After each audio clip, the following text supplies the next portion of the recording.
ika-26 ng Hunyo sa ganap alas 5:30 ng hapon, maliban sa araw ng Miyerkules na gaganapin ng alas 6 ng gabi at kapag linggo ay sa ganap alas 5 ng hapon.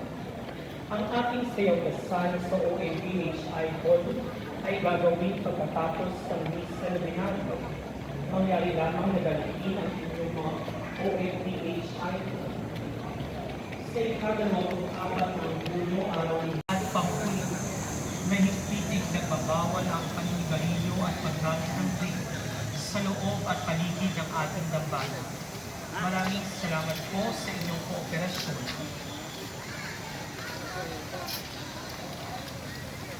May I request everyone to please all kneel as we recite the nation's prayer for enlightenment, conversion, and renewal.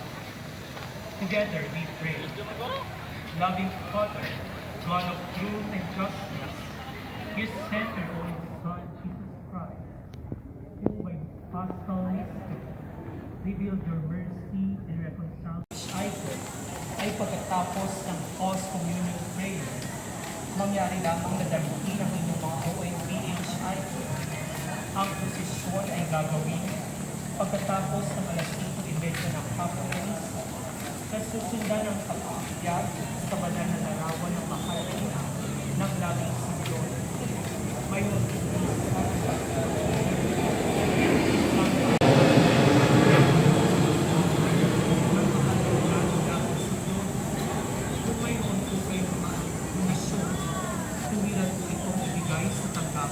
Information Office ng Dambana o i-offer sa ating mga misal dinari.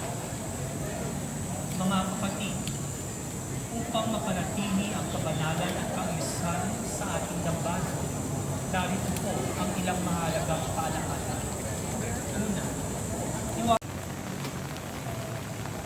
magandang hapon mga kaprastas. Marami sa ating mga kababayan ang naapektuhan ng lindol sa Mindanao. Bilang tugon, ang mga redentorista sa Pilipinas ay nagsasagawa ng relief and rehabilitation response para sa mga mahihirap at underserved communities na apektado ng kalamidad.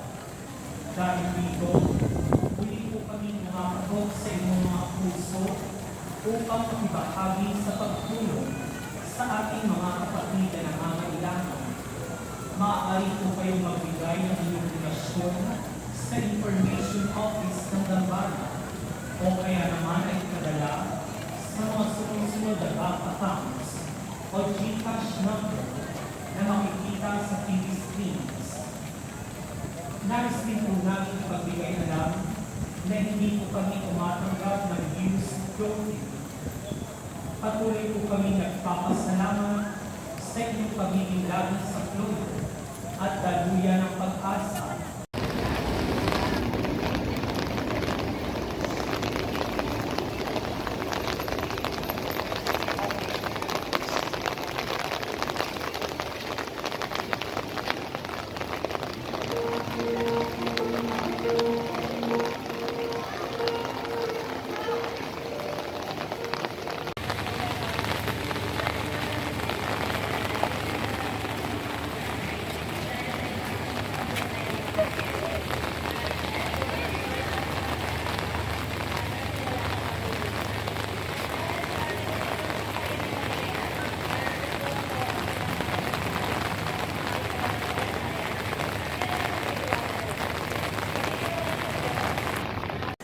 Kaya po, ang lahat ay malugod na inaanyayahan lumalo at pakisa sa mga sumusunod. Pagdiriwang ng misa na binaryo para sa kapistahan ng ating mahal na ina ng lahat.